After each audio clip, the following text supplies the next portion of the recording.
Fellas, stay in your son's life. Stay in your son's life, man, because you don't want to, you know, you're not in your son's life, you end up with one of them stud daddies. That shit. You're the stud father. That thing out there, that little stud teaching your son how to play ball, football, everything. She out there with titties throwing that fucking ball farther than you could ever throw it. But you done walked out of that boy's life and it's the only father he knows.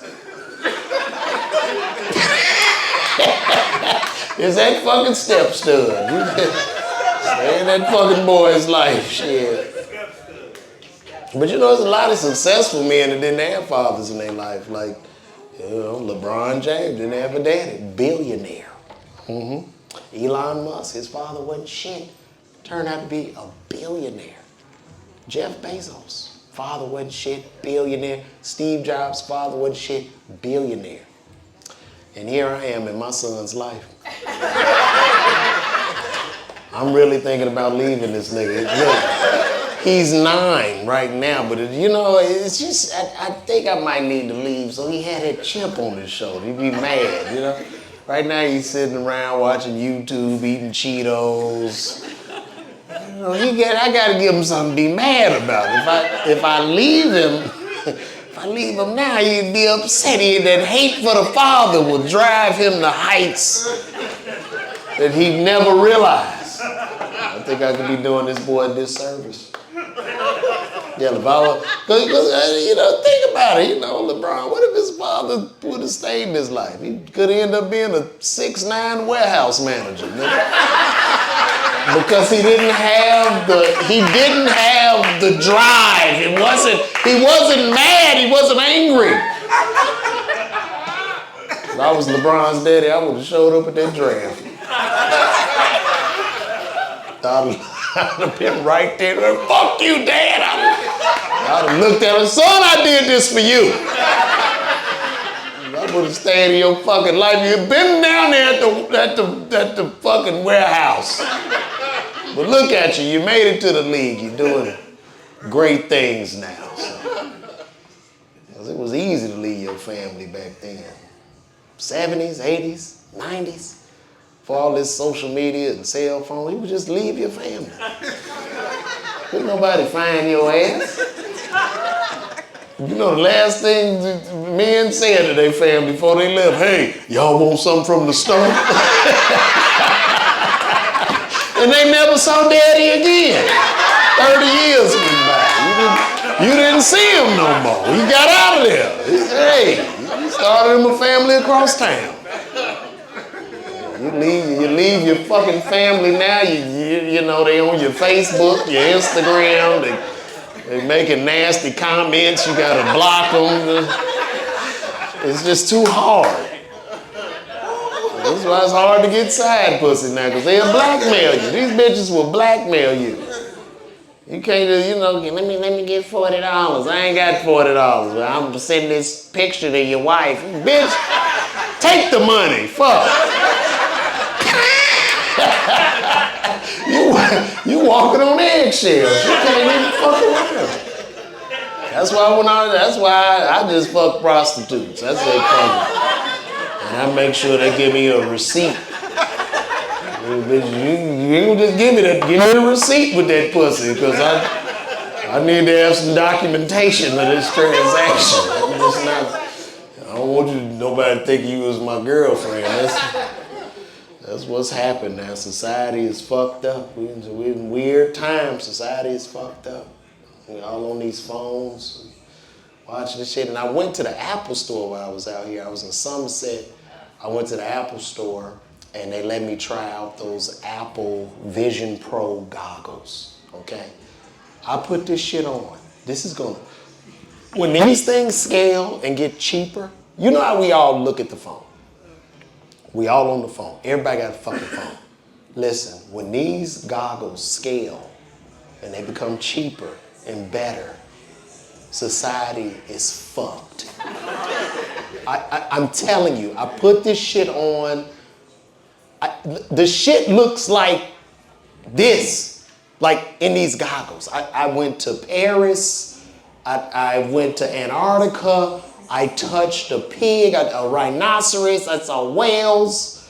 Met Alicia Keys. She was here. It was like it's like you. Like I see her. She was singing to me.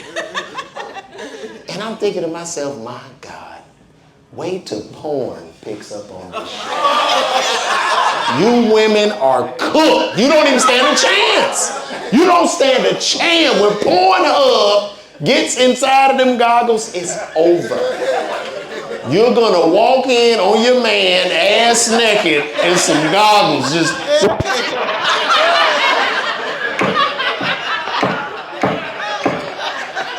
He gonna be fucking the shit out of it, and it's clean. You don't see him. You disappear. Technology is killing society. This is where we at. This artificial intelligence is fucking us up. I read a story. There's a man paying $10,000 a month to his artificial intelligent girlfriend. So he's just online with her. They've created a fake woman that's beautiful. He talks to her, she talks back. Wow. And he's paying this thing $10,000 a month. So you know what's gonna happen? Artificial intelligent hoes is gonna be an AI pimp. There's gonna be a nigga in a basement with a MacBook that is designing a stable of bitches. And that's fucked up, because if you fall in love with an AI, with the robot, you know what I mean? Like, you about to get that pussy and she look at you and go, sorry, your credit card is not going through. Could you please update payment for your subscription? We're fucked. We're fucked in society. It's just sad. Everything is just getting bad. Hip hop is terrible. You know, I see Kendrick Lamar and Drake are fighting, they're feuding, and that's been interesting. That's done something. You know, that's stirred up, made hip hop a little bit more exciting. And I listen to Drake and Kendrick. I think Kendrick is a lyrical genius. I think he out raps Drake by a long shot. But Drake, he makes these dance tunes. Nigga, I want to dance. I want to feel good.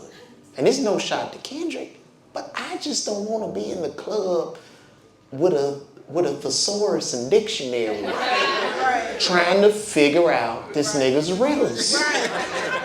When that Drake shit come on, drop and give me 50, we all there this motherfucker women clapping their ass and shit. When the Kendrick shit on, is a bunch of niggas in dashiki show up. And they all around and they doing dissertations. I want to dance, nigga. Fuck that. Bring these hoes out. That's the battle. You gotta dumb down now. But you have to, because society is stupid, right? I'm up here working my ass off with jokes. And if I was like a TikTok nigga named Puddlefoot, this shit'd be packed out. You wouldn't even need no joke. Hey y'all, I'm comedian Puddlefoot. I put my foot in the puddle and everybody go crazy. Nigga, it'll be 6 shows sold out in this motherfucker. Because society is stupid. People are dumb. That's what we are. They're dumb. People are dumb. And I take advantage too. That's why I do them stupid ass videos. Call me. I don't be wanting to do that shit. I have to. Sitting up in that motherfucker, call me and saying stupid shit. And I get all these views and followers. 500,000 followers. This all showed up. Look at this shit. It ain't even working. It's fucking ridiculous. Like, people are just dumb. They're stupid. People are fucking stupid. You look at hip hop today. Hip hop done fell off a cliff. And this is when I knew hip hop got bad, nigga. I live in Atlanta. I tell jokes. I do comedy. This is when I knew it was bad. When I saw T.I. sign up for the comedian list to tell jokes. And then I was at the gas station. I saw Andre 3000 come out that bitch playing the flute. I say, what the fuck? What has happened? And you see these kids now that can barely articulate a sentence, and they're the #1 rappers. These people was the kids in slow class. They've taken over. These were the kids in the class where they had the little curtain. There were no more than 3 students in that motherfucker. These were special people. And these are hits now. I was watching the motherfuckers interview Sexy Red. Sexy Red, wow, your new song, this is brilliant. How did you come up with something so genius and brilliant? I mean, it was like one day, you know what I'm saying? I was in the shower and shit, and I got out, and my booty was there, right? So I was like butt naked and shit, and I was like, my booty hole brown. So I was just like, fuck it, I put that shit out, and then, shit, here I am. And it's sick, it's sad. It's sad, it's nothing, it's, you know. Kids want to argue with me about who to go, Mike versus LeBron. I'm tired of these fuckers. Let me tell you something. I'm from Chicago, okay? Michael Jordan is a superhero to me. Michael Jordan impacted basketball on a level that nobody will ever be able to do. I don't give a fuck. LeBron can play till he's 90. And I'm sitting up arguing with these little motherfuckers. We going back and forth. Nah, OG, I'm telling you, LeBron, he got 40 damn points. He knew this, he knew that. And this little motherfucker arguing with me in Jordans. Where the fuck you got the Jordans on, nigga? Telling me who the fucking GOAT is. I don't wear, I mean, with OG, we can wear these outside. These ain't basketball shoes. Those are basketball shoes that came out in 85, nigga. And furthermore, ain't nobody never got killed over no fucking LeBrons.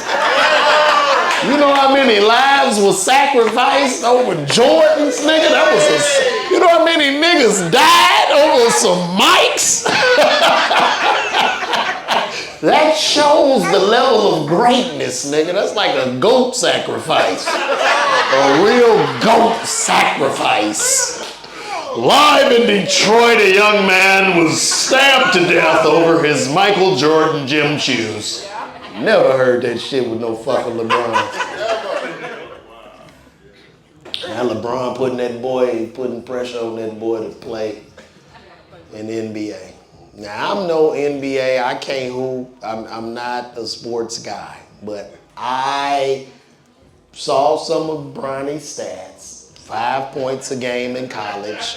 I could be wrong. I don't know if that's NBA material. I could be wrong. I see that Skip Bayless, everybody's scared to say the truth due to LeBron being so powerful in media, but I don't know. And if I was Bronny, there's no fucking way I would want to play with my dad. I couldn't. My dad worked at Wonder Bread for 30 years. I couldn't imagine my dad saying, hey, Mr. Walker, when you gonna retire? Well, I want to wait 2 more years because I want my son to come here. We work together. I want us to work together on the bread line. And then I pass it over to him and go off into glory. Wouldn't want to play with my fucking daddy, nigga. You can't even be cool in the locker room. You know how uncomfortable that shit is? You kicking and talking shit with the team, y'all dancing and shit. Now your daddy walk in, hey, I threw you the ball. What the fuck happened? So you want to be in here TikToking and shit. We need to be focused. I'm trying to win a goddamn championship with your ass. Like, man, fuck this shit. Trade me. I can't be under this fucking pressure with this nigga, and I just want to play ball. It's ridiculous. Putting too much pressure on that boy. And as I said, I don't know if he's ready. I'm not an NBA analyst. I don't know. But I know this. There are a lot of guys who want to get to the league who didn't have a daddy. And these niggas in the hood, they get bread and Cheetos at night, but they can hoop.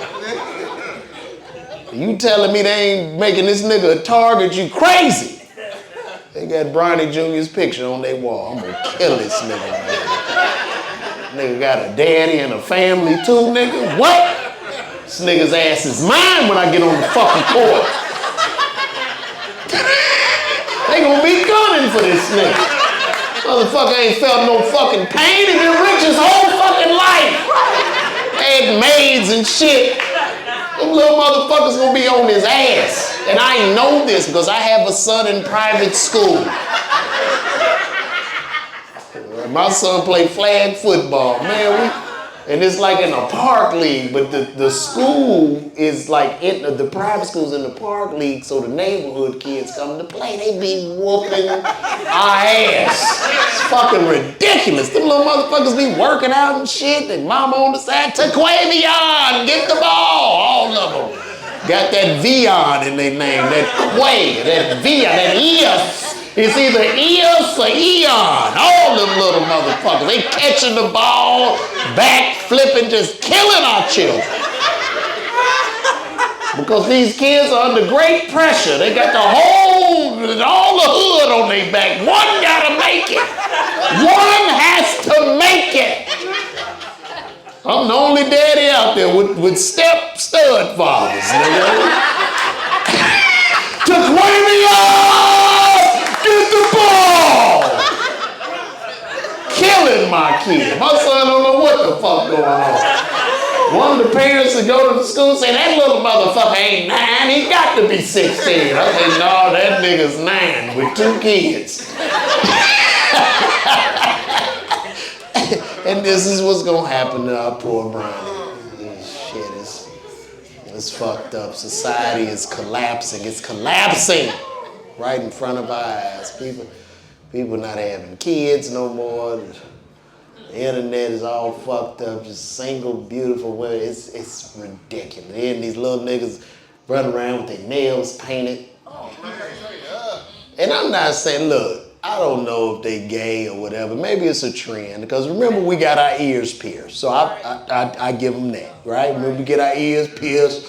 Remember you came with your ears pierced, it was some old motherfucker. Look at this motherfucker. What are you? You a sissy boy? The goddamn earring in there. You remember that. But the fingernail polish to me, I'm just like, good God. Look, I'm not even saying all of them gay, but it just look like they digging ass at the airport. You got a black fingernail, nigga. Look like you just be at the airport and TSA, hey, we need you. And you just.